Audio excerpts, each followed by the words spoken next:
আসসালামু আলাইকুম। আশা করি সবাই খুব ভালো সুস্থ আছে। আলহামদুলিল্লাহ আমরা ভালো আছি। ভালো আছি একটা চ্যানেল প্রতিদিনের মতন আবারও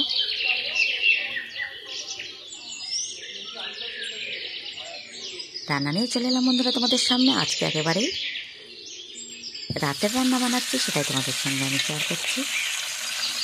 আজকে কিছু মেহমান আসবে বাড়িতে, ওই জন্য রান্না বান্না দুপুরে একটু কম করে বানিয়েছি, আর এখন আমি রান্নাটা বানিয়ে নেব।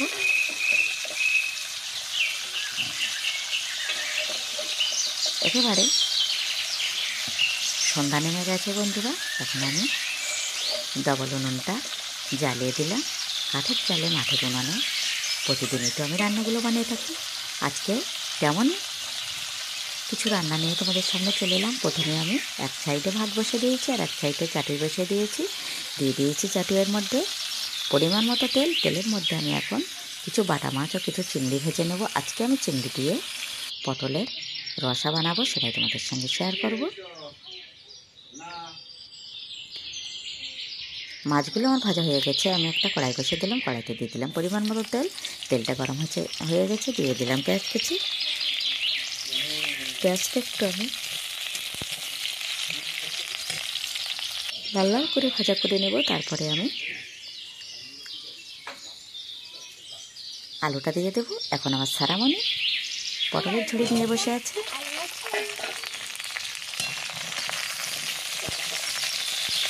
এখন একেবারেই নতুন পটলগুলো একেবারেই কচি, এই জন্য আমি আলুটা আগে একটু ভাজা করে নিচ্ছি, আর এক সাইডে আমি মাংসের জন্য আলু ভাজা করছি। আলুটা একটু ভাজা ভাজা করে নিয়ে কিন্তু আমি সেই কেটে রাখা কচি পটলগুলো দিয়ে দিলাম। আর পটলের মধ্যে কিন্তু চিংড়ি যাবে। চিংড়িটা দিলে পটলটা একেবারেই সুন্দর জমে যাবে। দিয়ে দিচ্ছি স্বাদ মতো লবণ। এখন আমি কিছুক্ষণ ভাজা ভাজা করে একেবারে কষিয়ে নেব।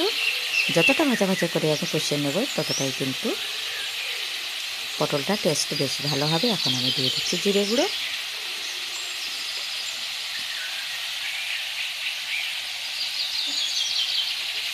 দিয়ে দিচ্ছি আমি লঙ্কার গুঁড়ো। এখন শুধুমাত্র আমি কম কম জল দিয়ে একেবারে কষিয়ে নেব। এখনকার নতুন পটল কিন্তু বন্ধুরা খেতে খুব মজা লাগে, আর যদি হয় চিংড়ি। এখন ভেজে রাখা চিংড়িগুলো অ্যাড করে দিলাম, আবার একটু কষিয়ে নেব।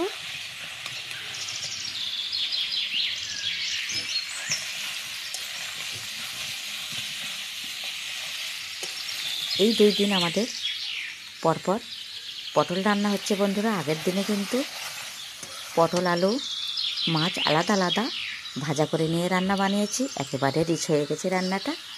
এই জন্য আজকে একেবারে ঘরোয়া গ্রাম্য রান্নাটা আমি বানাচ্ছি।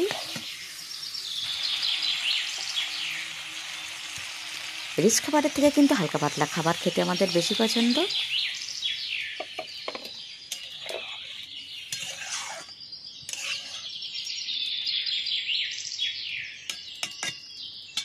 একেবারেই কিন্তু কষিয়ে কষিয়ে আমি অল্প পরিমাণে জল দিয়ে ঝোলটা দিয়ে দিলাম, আর ঢাকনা দিয়েও ঢেকে দিলাম। একেবারেই সন্ধ্যা নেমে গেছে, তবুও আবছা আবছা দেখা যাচ্ছে। সেভাবেই আমি রান্নাটা আজকে তোমাদের সঙ্গে শেয়ার করে দিলাম।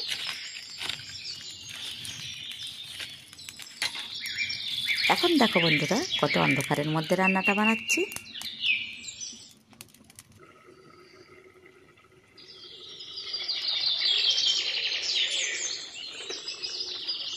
এভাবেই কিন্তু চিংড়ি দিয়ে পটলের রস আমার একেবারেই রেডি।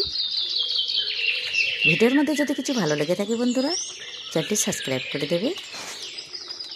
আর যেসব বন্ধুরা আগে থেকে চ্যানেলটি সাবস্ক্রাইব করে রেখেছে তাদের কিন্তু অসংখ্য অসংখ্য ধন্যবাদ। আর যেসব বন্ধুরা সুন্দর সুন্দর কমেন্ট করো আমার ভিডিও দেখে, তাদের জন্য রইল অসংখ্য ভালোবাসা। এখন আমি পটলটা নামিয়ে নেব। ফাইনাল লুকটাও দেখিয়ে দিচ্ছি, আর একটু জিরা গুঁড়ো ছিটিয়ে দিলাম। আবার দেখা হচ্ছে নতুন কোনো ভিডিওর সাথে। ততক্ষণে আমার সকল বন্ধুরা ভীষণ ভীষণ ভালো সুস্থ থেকো। আল্লাহ হাফেজ।